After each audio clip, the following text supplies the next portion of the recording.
su permiso, presidente, honorable asamblea. La discusión que estamos teniendo el día de hoy no es menor.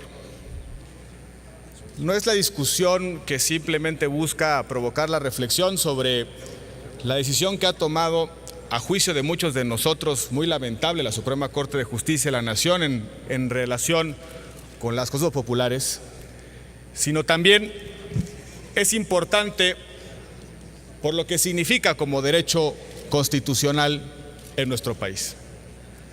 Es relevante porque esta es la oportunidad que tiene el Congreso de la Unión de debatir sobre los alcances de la Constitución con la Suprema Corte de Justicia. Es absolutamente falso que en un Estado constitucional y democrático de derecho la interpretación constitucional sea monopolio del Tribunal Constitucional. No es monopolio de la Suprema Corte de Justicia de la Nación. Todos los días, en los distintos procesos de aplicación normativa, este Congreso interpreta la Constitución a propósito de su aplicación.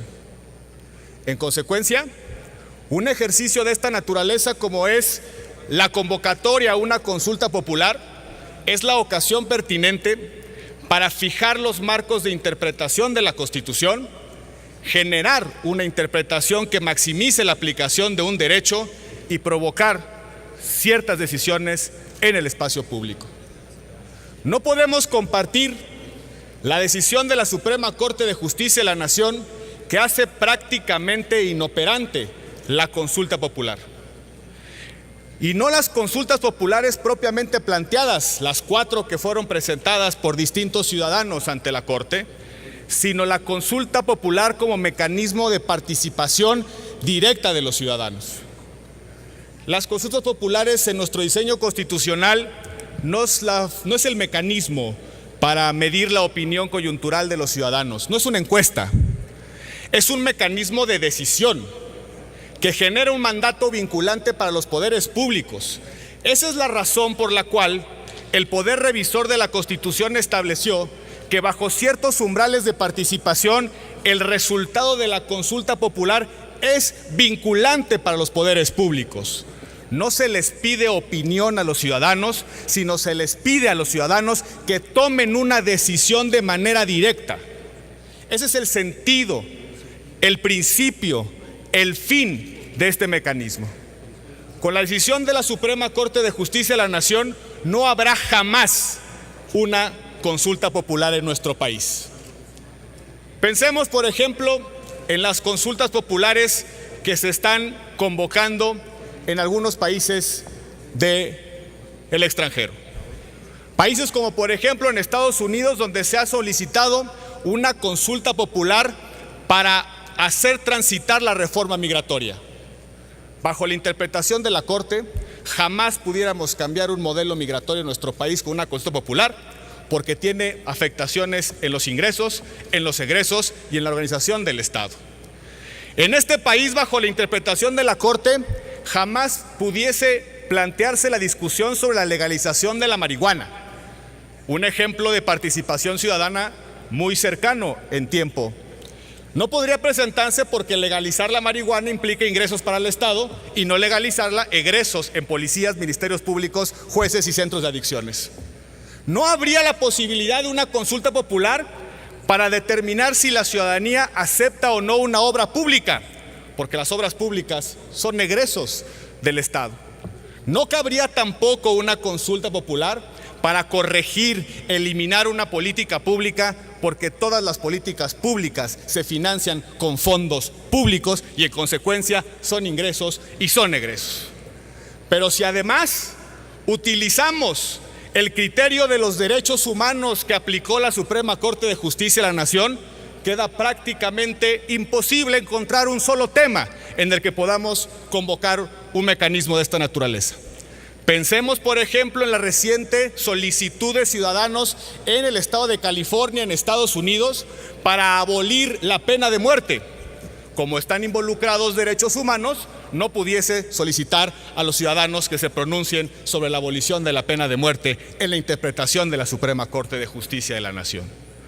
Bajo esta interpretación, Bajo estas resoluciones no habrá un solo tema de política pública que puedan resolver directamente los ciudadanos. Esa es la trascendencia de la decisión de la Corte. ¿Y qué espacios, qué oportunidades tiene el Poder Legislativo de debatir con la Corte los alcances y límites de la interpretación constitucional? Justamente esta. La posibilidad del Congreso de convocar a una consulta popular para vencer una resistencia que lleva años. La omisión en la emisión de la ley reglamentaria del artículo 127 de la Constitución no es un olvido casual, no es producto de que las prioridades de los partidos políticos están en otros lugares. Esa ley reglamentaria no ha visto la luz porque no hay disposición de los partidos políticos de aprobarla en la Cámara de Diputados y hacer realidad un régimen que le ponga orden y disciplina a los sueldos del sector público. En casos como este es cuando se justifica apelar a los ciudadanos para que venzan esa indisposición, esos vetos, esa obstrucción. Para eso sirve las consultas populares, para vencer los vetos de los aparatos representativos y de los partidos políticos que decidimos a nombre y por cuenta de los ciudadanos. ¿Qué más tiene que suceder para que nos demos cuenta que tenemos un pendiente en la reglamentación de los salarios del sector público? ¿Cuánto tiempo más tiene que pasar para que el Congreso de la Unión legisle sobre el tema? Ya no sucedió en 5 años. Lo que corresponde es ir a las urnas a obtener un mandato directo de los ciudadanos que obligue al poder representativo, al poder legislativo, a tomar una decisión. Esa es la razón por la que hemos convocado o solicitamos la convocatoria de esta consulta. Porque creemos pertinente, éticamente obligatorio de nuestra parte, controvertir políticamente la interpretación que ha hecho la Suprema Corte de Justicia de la Nación sobre los alcances de la consulta popular. Vaya paradoja. Reiteradamente la Suprema Corte de Justicia afirma que los derechos deben siempre interpretarse en el sentido que maximice sus alcances.